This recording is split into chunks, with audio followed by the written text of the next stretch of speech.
Good morning to all of you. आज हम next unit पढ़ेंगे आपकी phases and model of teaching. तो इसमें हम सबसे पहले पढ़ेंगे फेजेस ऑफ़ टीचिंग, शिक्षण की अवस्थाएं। तो शिक्षण की तीन फेज में जैसे मैंने बताया, आपको दिख रहा है फेजेस ऑफ़ टीचिंग तीन फेज़ हैं: pre active planning phase, interactive execution stage and post active phase evaluation come feedback. Means शिक्षण की पूर्व तत्परता अवस्था, प्री एक्टिव मतलब पूर्व तत्परता अवस्था, इंटरएक्टिव मतलब अंतः प्रक्रिया अवस्था और पोस्ट एक्टिव मतलब तत्परता के बाद की अवस्था। तो आइए बात करते हैं सबसे पहले pre active stage, planning phase. इसको योजना अवस्था भी आप बोल सकते हैं, पूर्व तत्परता अवस्था और योजना अवस्था। तो डिफरेंट फेजेस ऑफ टीचिंग।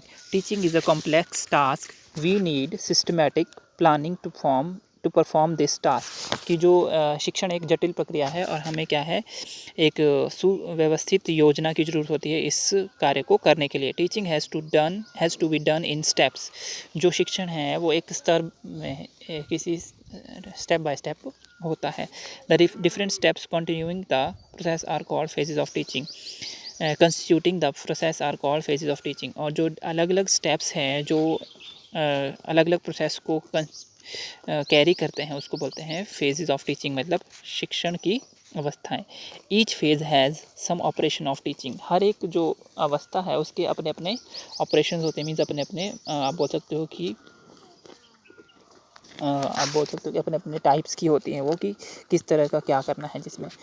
तो which create operation of teaching which create the situation of our learning. तो अपने अपने ऑपरेशन होते हैं हर एक स्टेप के, जो एक सिचुएशन टीचिंग के जो हर एक सिचुएशन क्रिएट करती है लर्निंग के लिए।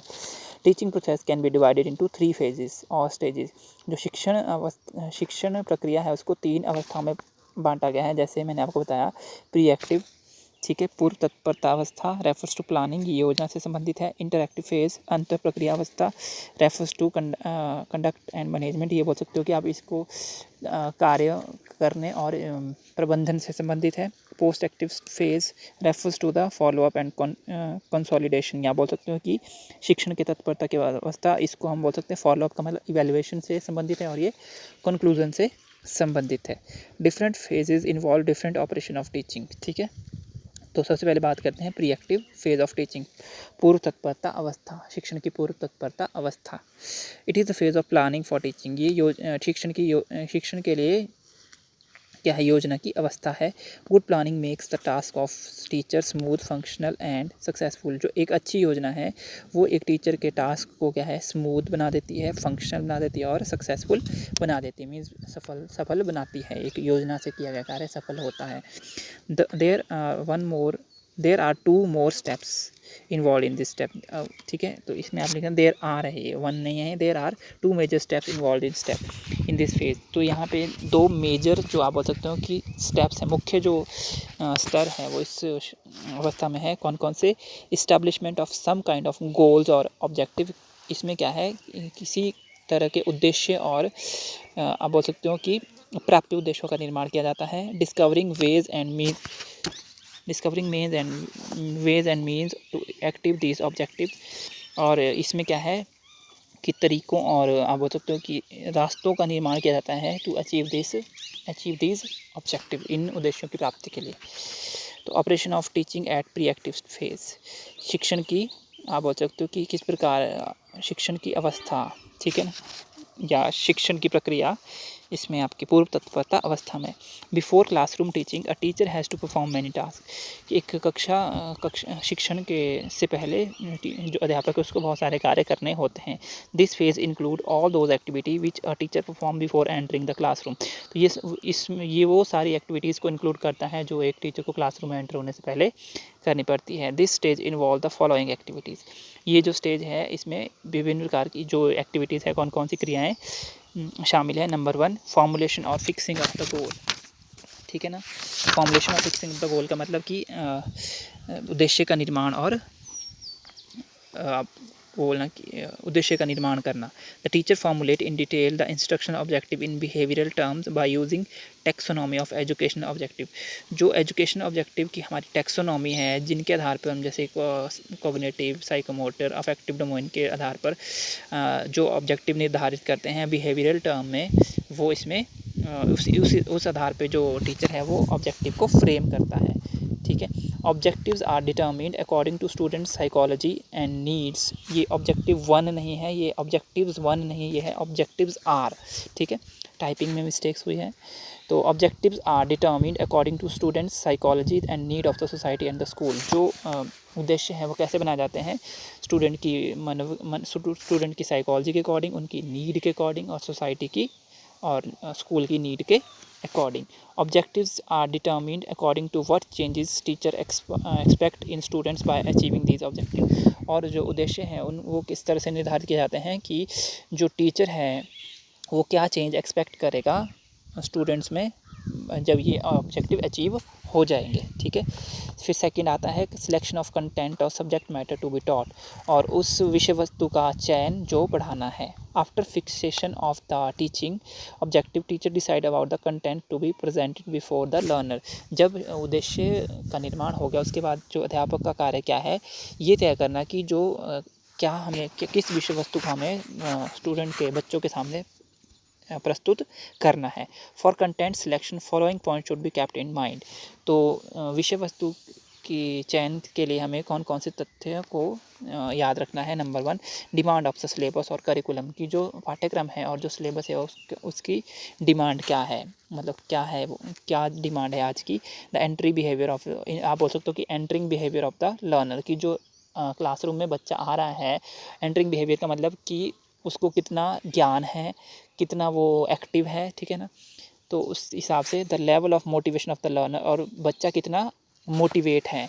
ठीक है, जो जिस बच्चों को पढ़ा रहे हो बच्चा मोटिवेटेड भी है या नहीं है, बच्चा इंटरेस्टेड भी है या नहीं है।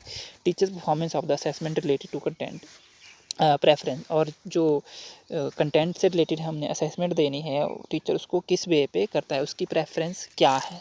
ठीक है, थर्ड आता है the arrangement of ideas and style of teaching. जो आइडियाज़ है और जो स्टाइल ऑफ टीचिंग है उसको कैसे अरेंज करना है, मींस कैसे पढ़ाना है, लॉजिकली पढ़ाना है, साइकोलॉजिकली पढ़ाना है। ठीक है, किस तरह से। तो after selecting the presentable content, विषय वस्तु जो प्रस्तुत करनी है उसका चयन करने के बाद the teacher arranges the element of the content in logical. जो अध्यापक है वो अरेंज करता है सारे एलिमेंट्स को कंटेंट के एक लॉजिकल और साइकोलॉजिकल सीक्वेंस में, तार्किक और मनोवैज्ञानिक आप बोल सकते हो सीक्वेंस में। Sequencing should be able to assist in the transfer of learning, और जो सीक्वेंसिंग आपने जो टीचर ने की है वो हेल्पफुल होनी चाहिए इन द ट्रांसफ़र ऑफ लर्निंग, अधिगम की स्थानांतरण में, कि बच्चों को वो लर्निंग दे सके। फिर आता है selecting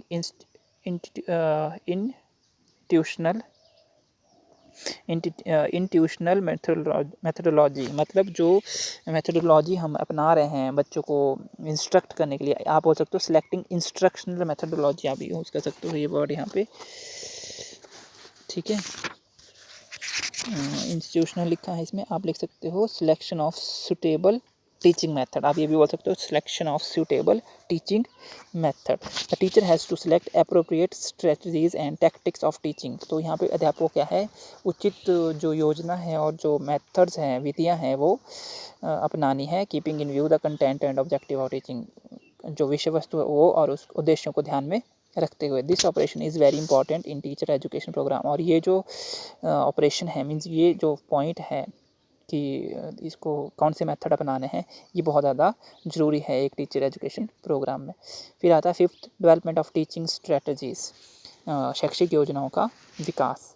the teacher should decide before and after strategies and tricks which he has to use during the course of his classroom teaching। जो अध्यापक है उसको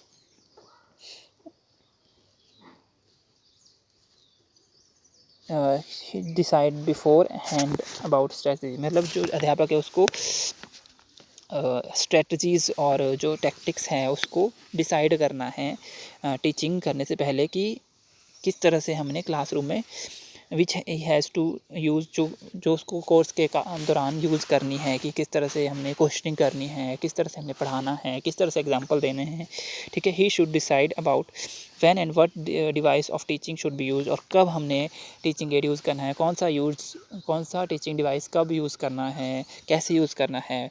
when the teaching add will be use, और कब जो हमारी शिक्षण सहायक सामग्रियाँ हैं वो कब यूज़ होनी है।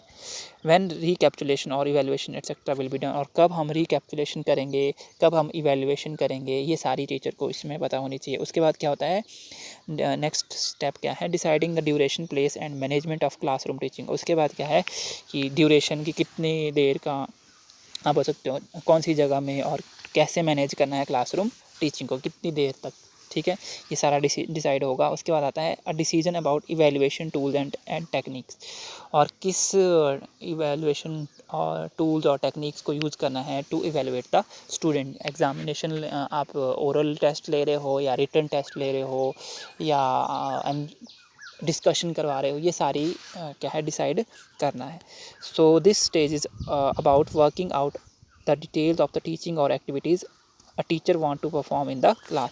तो जो ये आप अवस्था बोल सकते हो, ये एक ऐसी अवस्था है जो कि किसके बारे में बताती है कि कितने विच वर्क्स अबाउट, जो किसके लिए कार्य करती है, कि द डिटेल ऑफ टीचिंग और एक्टिविटीज़, ठीक है। जो भी हमारी टीचिंग और जो एक्टिविटी है उसकी पूरी डिटेल के बारे में, what a teacher wants to perform in the class, जो एक शिक्षक को क्लासरूम में परफॉर्म करनी है। Here teacher hypothesises about the possible outcome of his action. तो यहाँ टीचर क्या है, परिकल्पना करता है अपने जो भी पॉसिबल आउटकम होंगी उसकी, कि मुझे ये मेरी आउटकम्स ये होंगी, मीन्स उद्देश्य जो उसने बनाए होते हैं अपने एक्शन के बारे में। So thank you students, I hope आपको ये समझ आया होगा। नेक्स्ट कल हम करेंगे बाकी की stages. Thank you and have a nice day.